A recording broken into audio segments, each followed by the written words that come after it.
29 வயசு பையனுக்கு கம்மிங் ஜூலை எண்டில் கிட்னி டிரான்ஸ்பிளான்டேஷன் நடக்க போகுது. இந்த 29 வயசு பையனோட கதை என்ன எப்படி தேடி வந்துச்சுன்னு தெரிஞ்சுக்க கண்ணை மூடி கேட்க ரெடியாக இருக்கீங்களா? பெங்களூரில் 11:30 மணிக்கு ட்ரெயின் ஏறணும். எங்கள் 2 பேருக்குமே லோயர் பர்த் தான். ஏறின உடனே நல்லா தூங்கி டைம் தெரியல. பட் கேரளாவில் ஏதோ ஒரு ஸ்டேஷனில் ஒரு ஃபேமிலி ஏறினாங்க. அவங்க 3 பேருக்குமே எங்களுக்கு மேலே இருக்கிற மிடில் அண்ட் அப்பர் பர்த். அவங்க ஏறினதுலேருந்து சீட்டு கண்டுபிடிக்கிறதுக்கு செட்டில் ஆகிறதுக்குன்னு ரொம்ப கத்திக்கிட்டே இருந்தாங்க. மூஞ்சில் ஃப்ளாஷ் லைட் அடிச்சுட்டே இருந்தாங்க. அதனால் கொஞ்சம் டென்ஷன் ஆகிட்டேன். என் ஹஸ்பண்ட் கிட்ட அந்த பையனோட அம்மா, கொஞ்சம் மேலே போய்க்கிறியாப்பா, இவருக்கு டயாலிசிஸ் பண்ணியிருக்கோம், அவரால் மேலே ஏற முடியாதுன்னு சொன்னாங்க. என் ஹஸ்பண்ட் மேலே போயிட்டாரு. அந்த சீட்டுக்கு அவங்க பையன் வந்து படுத்தாங்க. நான் அவரோட ஹஸ்பண்ட்க்கு தான் டயாலிசிஸ் பண்ணியிருக்காங்கன்னு நினச்சேன். பட் அந்த பையன் வந்து படுத்த உடனே எனக்கு ரொம்ப கன்ஃபியூஷனாக இருந்தது. அடுத்தது அவங்க என்கிட்டயும் சீட் கேட்டாங்க, என்ன மிடில் பர்த்தில் படுக்க சொல்லி. பட் நான் இல்லைங்க, எனக்கு மிடில் பர்த் கம்ஃபர்டபுள் இல்லைன்னு சொல்லிட்டு படுத்துட்டேன். சைட் லோயரில் 2 மென் ஆர்ஐசி புக் பண்ணி வந்துட்டு இருந்தாங்க.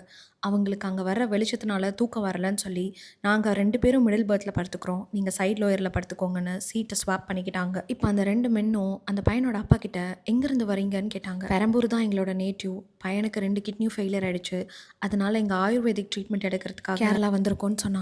இதுக்கப்புறம் நான் தூங்குவேன்னு நினைக்கிறீங்க? ஏண்டா சீட்டு கொடுக்கலன்னு நொந்துட்டேன். இருட்டில் அவங்க ஃபேஸ்லாம் எனக்கு சரியாக தெரியலங்க. ஆனால் அவங்க அம்மா தூங்கவே இல்லை. அவங்க பையனை செக் பண்ணிக்கிட்டே இருந்தாங்க. சொல்லப்போனால் அவங்க 3 பேருமே தூங்கலை. விடிஞ்சதுக்கப்புறம் அவங்க அம்மாவும் அப்பாவும் குழந்தைங்க கிட்ட நம்ம கேட்போம் இல்லையா, பசிக்குதா, கொஞ்சமாச்சு சாப்பிடுன்னு, அந்த மாதிரி கேட்டுக்கிட்டே இருந்தாங்க. அவரும் வேணான்னு சொல்லிக்கிட்டே இருந்தார். அவர் ஒரே ஒரு சாக்லேட் மட்டும் வாங்கி சாப்பிட்டு வேறு எதுவும் வேணான்னு சொல்லிட்டாரு. சேலம் தாண்டினதுக்கப்புறம் ட்ரெயின் ஃப்ரீ ஆகிடுச்சு. அவர் ஒரு சைட் லோயரில் போய் உட்காந்துக்கிட்டாரு. அவரோட அப்பா அம்மா என் சீட்டில் இருந்தாங்க. நான் மெதுவாக பேச்சு கொடுக்க ஆரம்பித்தேன். எனக்கு சாரி கேட்டே ஆகணும்னு தோணுச்சு. நான் சாரி கேட்டுட்டேன். அவங்க 2 பேரும் சிரிச்சுக்கிட்டே, அட பரவாயில்லம்மா, எப்போ பாரு எங்களுக்கு மிடிலும் அப்புறம் தான் விழுது, நாங்களும் 60+ இயர்ஸ்ன்னு கொடுத்து தான் போடுறோம், ஆனால் கீழ் பர்த் வரவே மாட்டேங்குது. இது 3வது தடவை நாங்கள் கேரளா போயிட்டு வர்றது. ஃபர்ஸ்ட் டைம் போகும்போதெல்லாம் என் பையன் ரொம்ப வீக்காக இருந்தான், வாந்தி எடுத்துகிட்டே வந்தான். அப்போ இந்த மாதிரி கூட ட்ராவல் பண்ணுறவங்க தான் நிறைய ஹெல்ப் பண்ணுறாங்கன்னு அவங்க கதையை சொல்லிக்கிட்டே இருந்தாங்க. என் பையனுக்கு கிட்னி ஃபெயிலியர்னு 2 வருஷத்துக்கு முன்னாடி தான்மா கண்டுபிடிச்சோம்.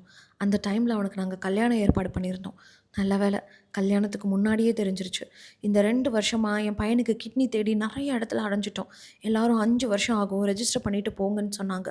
இப்போ ரீசெண்டாக தான் நாங்கள் நிறைய இடங்களில் ட்ரை பண்ணி கிட்னி கிடச்சிருக்கு. எங்கள் சக்தியும் மீறி நாங்கள் அதிக அளவில் பணம் செலவு பண்ணி தான் இந்த கிட்னி டிரான்ஸ்பிளான்டேஷனை கண்டிப்பாக அது நல்லபடியாக முடியணும்னு சொன்னாங்க.